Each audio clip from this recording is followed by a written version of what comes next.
કર્મથી કર્મ કપાય, બાકી કદાપી કર્મ કપાય જ નહીં. આ ઋષિઓની ભૂમિ, આ કર્મ ભૂમિ છે અને બધાને કર્મ કરવાનો અધિકાર છે. હા, રામ આવ્યા, કૃષ્ણ આવ્યા, કોઈ પણ આવ્યા, એ બધાએ કર્મ કરીને જ એક સમાજને સત્ય રાહ બતાવ્યો. જીવન જીવીને, જો જ્ઞાન નથી આપ્યું પણ એને પોતાના જીવનમાં આચરણમાં ઉતારી જીવીને સમાજને આપ્યું ને, કે આમ જીવન જીવો. આપણે ઘણી વખત કહીએ છીએ ગમે એવી પરિસ્થિતિ આવે પણ સત્યને કદાપી છોડવું નહીં. રાજા હરિશ્ચંદ્ર જો પરિસ્થિતિ એવી ઊભી થઈ, રાજ્ય છોડી દીધું પણ સત્ય ન છોડ્યું.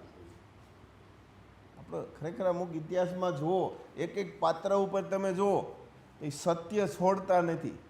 ઘણી ઘણી પરિસ્થિતિઓ આવે છે છતાં સત્ય છોડતા નથી. એક લક્ષ્ય, એક નક્કી કર્યું હોય કે મારે આવી રીતે જીવન જીવવું છે, એને એ જીવન જીવવામાં ઘણો સંઘર્ષ પણ આવે. હા, ઘણી એવી પરિસ્થિતિઓ પણ ઊભી થાય. હવે વિભીષણની કેવી પરિસ્થિતિ ઊભી થઈ છે એ સમયમાં, રાવણ સામે આખું બધું એક જ વિભીષણ, પણ સત્ય છોડ્યું નહીં. છેલ્લે સત્ય મળી ગયું. જો સત્ય તમે ન છોડો તો સત્ય તમને મળી જ જાય અને છેલ્લે સત્યનો જ જય હોય. પણ જો તમે ન મેકો તો, જો મેકી દો તો પૂરું, પછી હાથમાં આવે નહીં. હા, એમ સંઘનિષ્ઠા પણ, બીજાનો દોષ જોવો નહીં. હા, સ્વની ભૂલ હોય તો સ્વને સ્વીકારી લેવી. ના, 9 મણકાની માળા છે ને, એ આખું જીવન તમારું છે ને, ખરેખર એટલું ભવ્ય જીવન થઈ જાય, એટલો આનંદ આવશે. લૌકિકતામાંથી અલૌકિકતા તરફ જવાનો મોટામાં મોટો રસ્તો છે 9 મણકાની માળા. એને જેટલું વિસ્તૃત કરશો અને જે વસ્તુમાં, હરેક ઝીણામાં ઝીણી વસ્તુમાં પણ તમને એ માર્ગદર્શન પૂરું પાડશે. અને 17 ગુણ એ હથિયાર છે. પરિસ્થિતિ જ્યારે આવે ત્યારે કયા ગુણની જરૂર છે તે ગુણને તરત મગજની અંદર, કોમ્પ્યુટરમાં આમ કરવું પડે. આ એવું સરસ મજાનું કોમ્પ્યુટર આવ્યું છે, તરત જ યાદ કરી લેવાનું, આ જ મારે જરૂર છે. હા, એવા બનો, નીડર બનો, સાહસિક બનો. તમારું લક્ષ્યને છે ને સિદ્ધ કરવા માટે લક્ષ્ય કદાપી ભૂલો નહીં.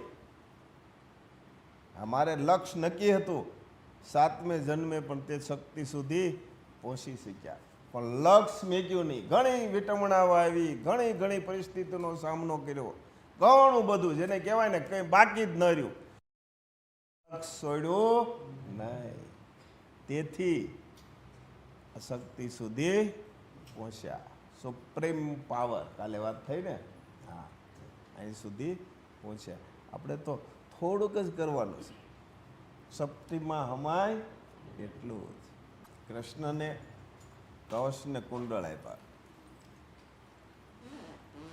એટલે આ 9 મણકાની માળા છે ને, કવચ અને કુંડળ જ છે. એટલે હાસી દિશા આપી કે આ વસ્તુ, આવી પરિસ્થિતિ ઊભી થાય ત્યારે આમ કરવાનું, આવી પરિસ્થિતિ ઊભી થાય ત્યારે આ કરવાનું. એટલે પરિસ્થિતિ પ્રમાણે ખરેખર જે માર્ગદર્શન છે એ જ મહત્વનું છે. હા, પેલા ફૂલ ક્રોધ આવે ને પછી ધર્મરાટી બધી બોલાવી નાખી, પછી આવડા પાડીને ભૂલ થઈ ગઈ, માફ કરજો. આ કોઈ રીત છે? પણ પહેલાં જ યાદ કરી લઈ તો સહનશીલતા, ધર્મરાટી આવે જ નહીં. જે પછી યાદ આવે છે એને આપણે પહેલાં યાદ કરવાનું. એવી ટેવ પાડો. ટેવ તો છે જ બધાને, પણ બની ગયા પછી યાદ આવે. એટલે આપણે છે ને એવી ટેવ પાડી દઈએ કે પહેલાં યાદ આવે. તો કેમ થાય?